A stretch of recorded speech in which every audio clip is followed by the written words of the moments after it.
semuanya, kembali lagi di podcast Psikologi Pendidikan, di mana kita membahas berbagai fenomena pendidikan yang dekat dengan kehidupan siswa sehari-hari. Perkenalkan, aku Farilia Isikoma sebagai host yang akan menemani kalian pada episode kali ini. Nah, sebelum masuk ke pembahasan nih, aku mau nanya sama teman-teman yang ada di luar sana. Teman-teman pernah nggak sih merasa gugup saat berbicara, tangan dingin, bahkan sampai lupa apa yang ingin disampaikan? Nah, teman-teman, itu adalah salah satu bentuk dari public speaking anxiety atau yang biasa kita kenal kecemasan saat berbicara. Untuk membahas hal ini, aku nggak sendiri nih. Aku bakal ditemenin narasumber kita, Suci Ramadhani. Halo Uci. Hai Farel, halo juga semua yang menonton podcast kali ini. Senang bisa berada di podcast kali ini untuk membahas tentang public speaking anxiety. Ini merupakan topik yang sangat bagus sebenarnya buat kalangan siswa, mahasiswa, ataupun orang-orang yang di luar sana yang masih gugup saat berbicara di depan umum. Iya, senang sekali bisa bertemu sama kamu hari ini, Uci.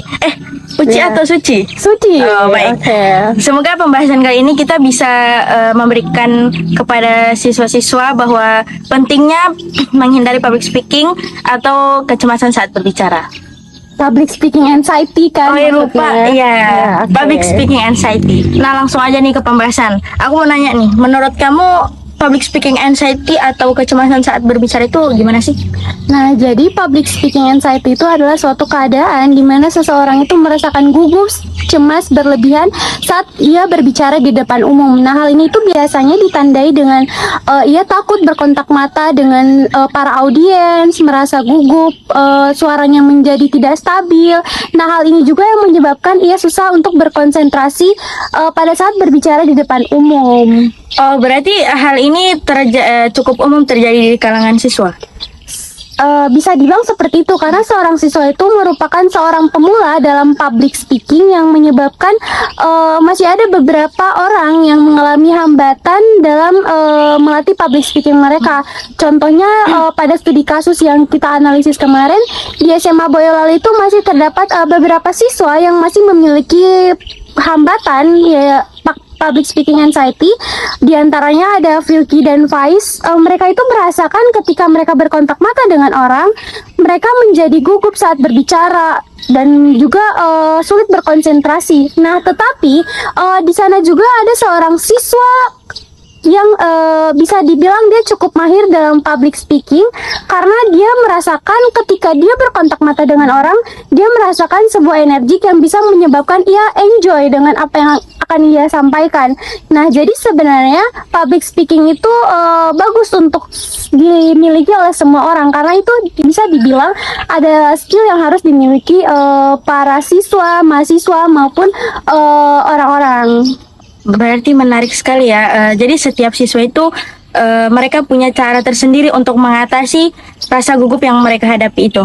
Iya, nah seperti yang kita ketahui, setiap orang itu kan memiliki karakteristik yang berbeda. Yeah. Nah, di SMA Boyolali itu juga ada seorang siswi yang bernama Nafisa. Dia kayak seperti kesulitan saat berbicara di depan umum karena dia sering menunduk, sering melakukan gerakan tubuh yang berulang-ulang.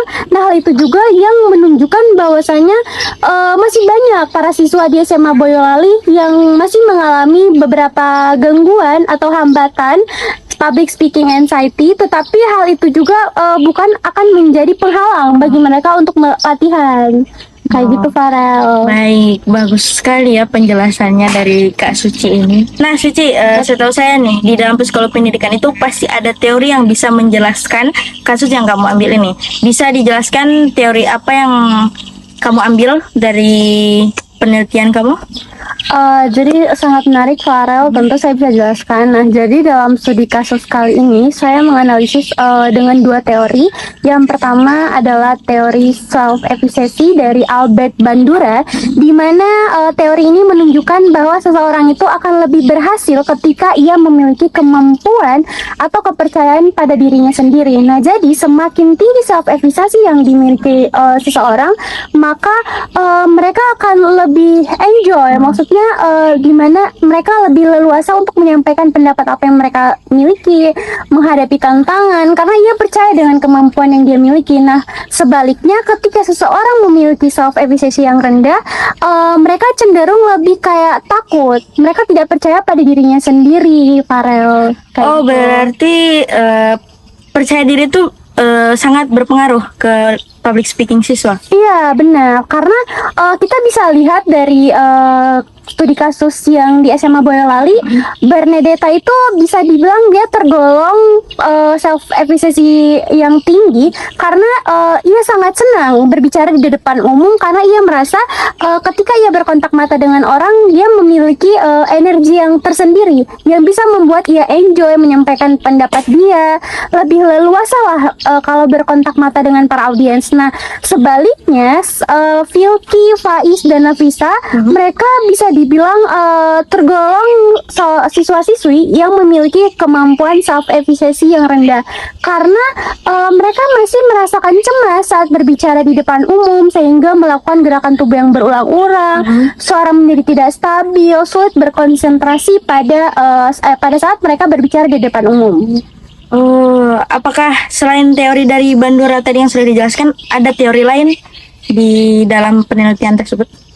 Ada, contohnya teori behavioristik dari B.F. Skinner yang dimana ia menjelaskan bahwasanya perilaku seseorang itu dipengaruhi oleh lingkungannya. Jadi semakin tinggi dukungan di lingkungannya, seperti kayak kita memberikan dukungan yang positif, itu pasti juga akan mempengaruhi sikap atau perilaku seseorang karena manusia pada dasarnya juga akan peduli pada lingkungannya. Jadi semakin positif lingkungannya, maka semakin tinggi juga rasa kepercayaan diri mereka. Mereka lebih enjoy dengan lingkungan sekitar. Nah, kebalikannya, semakin ketika dia berada di lingkungan yang bisa dibilang negatif, nah mereka cenderung lebih takut karena mereka takut akan pendapat para orang-orang. Kan kita tahu bahwasanya setiap orang kan memiliki pendapat, tetapi ketika berada di lingkungan yang positif, seseorang itu pasti akan memberikan dukungan yang positif dan juga memberikan support kepada seseorang tersebut. Wah, ternyata sangat berpengaruh besar ya lingkungan sekitar juga. Dari hasil pembahasan yang kamu paparkan tadi, menurut kamu apa faktor penyebab siswa itu seringkali mendapat public speaking anxiety atau kecemasan saat berbicara? Nah, sebenarnya berarti termasuk faktor ya. Iya, faktor. Jadi faktor kalau membahas tentang faktor, sebenarnya banyak faktor yang mempengaruhi seseorang mengalami public speaking anxiety. Nah, tapi menurut saya 3 yang dominan diantaranya. Yang pertama adalah rasa kurang percaya diri seseorang, seperti yang dijelaskan pada teori self efficacy Albert Bandura, di mana ketika seseorang mempunyai kepercayaan diri pada kemampuan dirinya sendiri, mereka akan lebih berhasil tampil di depan umum. Nah, jadi begitu juga ketika mereka memiliki tingkat kepercayaan yang rendah pada diri mereka sendiri, mereka cenderung lebih takut untuk tampil di depan umum. Nah, jadi bisa dibilang rasa percaya diri itu sebenarnya faktor utama ketika seseorang ingin tampil di depan umum. Nah, yang kedua adalah kurangnya pengalaman berbicara di depan umum, karena sebenarnya pengalaman itu bisa menjadi kendala bagi seseorang yang baru pertama kali untuk baru mencoba untuk berbicara di depan umum. Pasti masih ada gugup, masih ada cemasnya, tetapi ketika seiring berjalannya waktu, ketika mereka mencoba, nah jadi pengalaman itu akan semakin bertambah. Nah, hal itu juga bisa meningkatkan kemampuan mereka, Farel. Nah, yang terakhir itu pengaruh lingkungan. Karena seperti yang saya bilang tadi, lingkungan itu sangat mempengaruhi setiap orang. Jadi ketika dia berada di lingkungan yang positif, maka dia akan mendapatkan dukungan. Dia akan mendapatkan sebuah dukungan yang membuat ia berani untuk tampil kayak seperti itu, seperti kayak ketika kita memberikan pujian ataupun dukungan, semangat, mengasih support kepada seseorang, pasti orang itu juga kayak akan berusaha untuk mengasih yang terbaik lah ibaratnya untuk orang-orang di sekelilingnya. Jadi seperti itu, Farel. Nah, kalau misalnya hal itu seperti public speaking itu dia tidak bisa mengontrol dan terulang terus-menerus, apa dampak bagi siswa dan juga di lingkungan sekitarnya? Nah, kalau dibilang dampak, sebenarnya dampak itu tidak akan berdapat pada siswa ataupun lingkungan, tetapi bisa terhadap siswa juga iya, guru iya, lingkungan belajar juga iya. Nah, kalau dalam segi siswa seperti itu, mereka menjadi kurang rasa percaya diri dan akan mengalami beberapa hambatan karena public speaking ini bisa dibilang adalah suatu basic skill yang harus dimiliki seseorang. Nah, kalau guru itu berhubungan dengan lingkungan belajar. Nah, jadi ketika ada siswa yang kayak dia di kelas itu kayak diam, kayak hanya sebagai penerima pasif, guru itu juga susah untuk menyesuaikan kayak kondisi lingkungan apa yang sebenarnya nyaman buat dia. Nah, jadi guru juga itu akan susah menciptakan suasana kelas yang aktif dan interaktif jika seorang siswa hanya diam, takut. Nah, jadi guru juga kan bingung dan itu akan mempengaruhi lingkungan belajar mereka, entah dari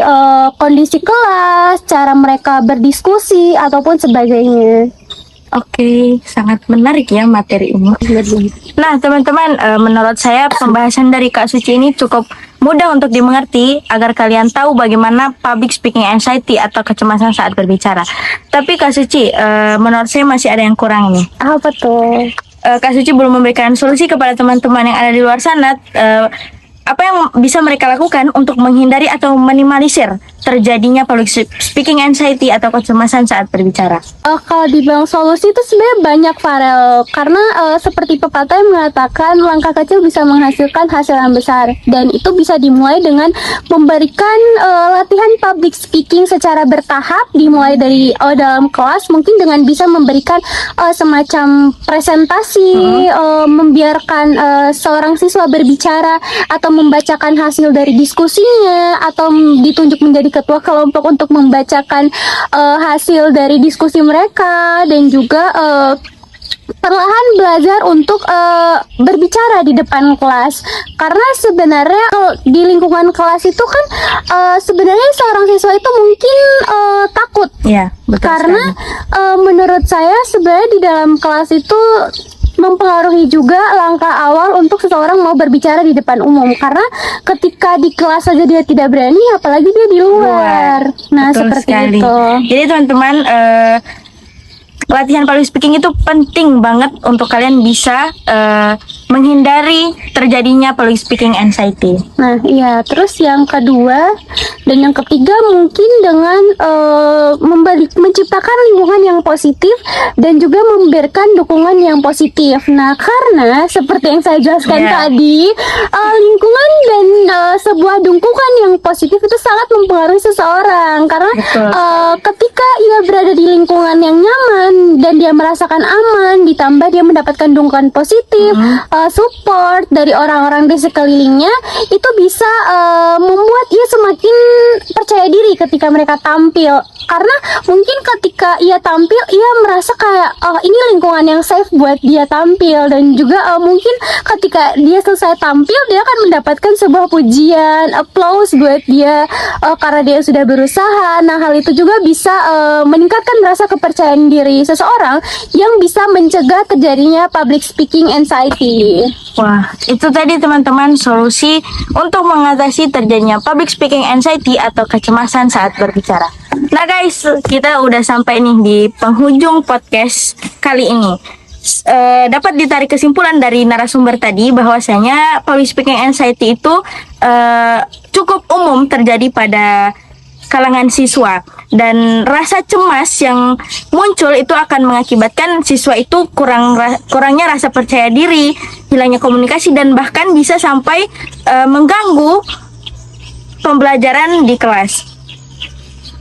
Nah, benar sekali, Farel. Seperti yang saya jelaskan tadi juga, karena public speaking itu sebenarnya basic skill yang harus dimiliki setiap orang. Nah, jadi ketika kita memiliki public speaking yang bagus, itu sangat berguna buat masa depan. Betul sekali, teman-teman. Karena ketika kita percaya kemampuan dalam diri kita, kita pasti menunjukkan banyak keahlian yang mungkin kita tidak sadari. Nah, jadi kayak gitu. Nah, juga dengan lingkungan yang positif, dukungan yang positif, seseorang itu mampu meningkatkan rasa kepercayaan diri mereka. Mungkin pada awalnya mereka merasa takut untuk berbicara di depan umum ataupun tampil ataupun sebagainya. Nah, dengan dukungan dan lingkungan yang positif, mungkin itu akan membantu diri mereka untuk semakin percaya diri ketika tampil berbicara di depan umum. Nah, teman-teman, semoga pembahasan kali ini bisa memberikan wawasan dan juga bisa mengedukasi teman-teman di luar sana yang masih sering menghadapi public speaking anxiety atau kecemasan saat berbicara. Nah, terima kasih juga buat Farel.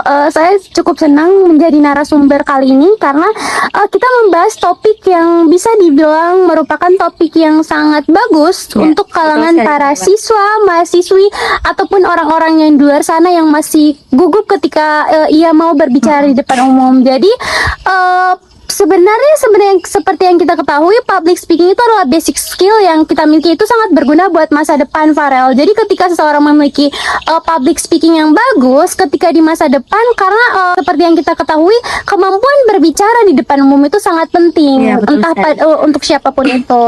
Dengan lingkungan yang positif, dukungan yang positif, kita juga akan semakin meningkatkan rasa kepercayaan diri kita agar kita berani berbicara di depan umum. Kayak gitu, Farel. Nah, jadi teman-teman di luar sana, kalau misalnya teman-teman ada pengalaman gugup saat presentasi atau ada cara lain untuk mengatasinya, kalian bisa cerita ke kami di media sosial di bawah ini ya. Aku Farelia Isokma sebagai host pamit undur diri. Saya Suci Ramadhani sebagai narasumber di episode kali ini pamit undur diri. Sampai jumpa di episode podcast berikutnya. See you guys.